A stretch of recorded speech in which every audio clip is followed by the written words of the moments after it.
अरफात का मैदान, यही वो मुक़द्दस जगह है जो हमें मैदान हशर की याद दिलाती है, जहाँ एक दिन पूरी इंसानियत को अपने रब के सामने जमा होना है।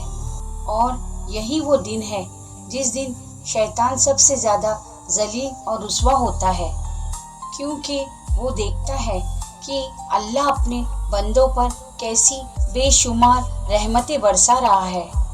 यौम अरफा यानी जिलहज का वो मुबारक दिन, जिस दिन अल्लाह ताला अपने बंदों के सबसे करीब होता है और हर शख्स की मग़फ़िरत फरमा देता है।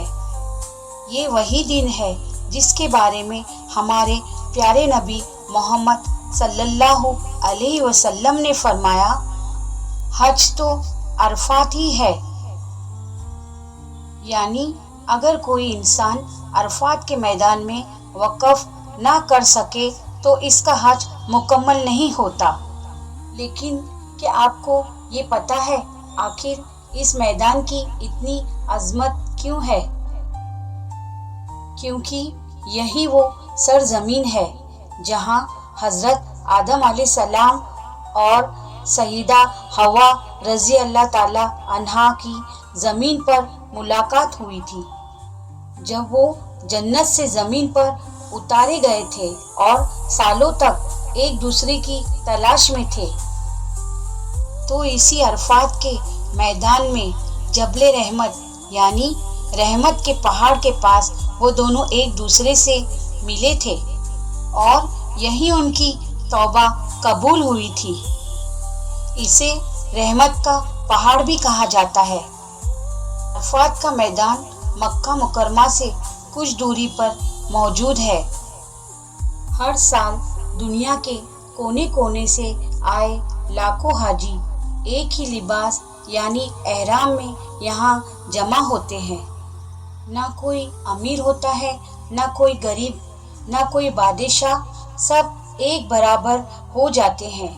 यही वो मंजर है जो हमें क़यामत के दिन की याद दिलाता है, जब ना कोई दौलत काम आएगी, ना शोहरत, ना रिश्ते, सिर्फ हमारे अमाल हमारे साथ होंगे। अरफात में एक बहुत अजीम व शान मस्जिद है जिसे मस्जिद नमरा कहा जाता है।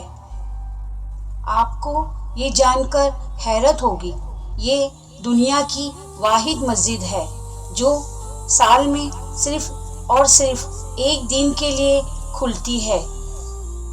वो दिन है 9 जिलहिज्जा यानी यौम अरफा।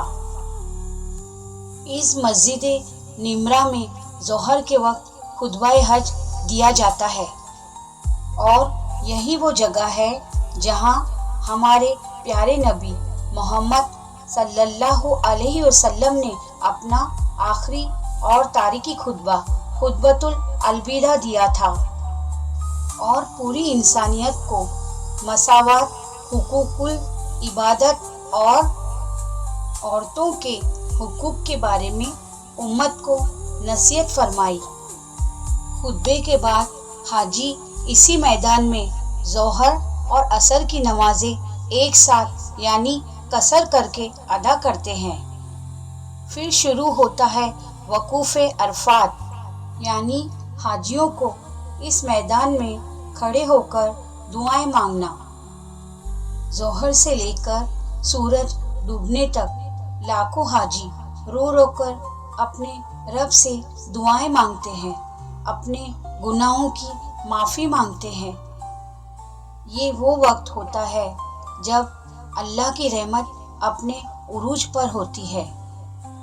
हदीस पाक का मफ़हूम है कि अल्लाह ताला यौम अरफे की शाम आसमाने दुनिया पे फरिश्तों के सामने अपने बंदों पर फ़क्र करता है और फरमाता है, देखो मेरे बंदों को दूर दूर से बिखरे बाल और गिर से अटे हुए आए हैं। ये मेरी रहमत की उम्मीद रखते हैं, गवाह रहो मैंने उन्हें माफ़ कर दिया।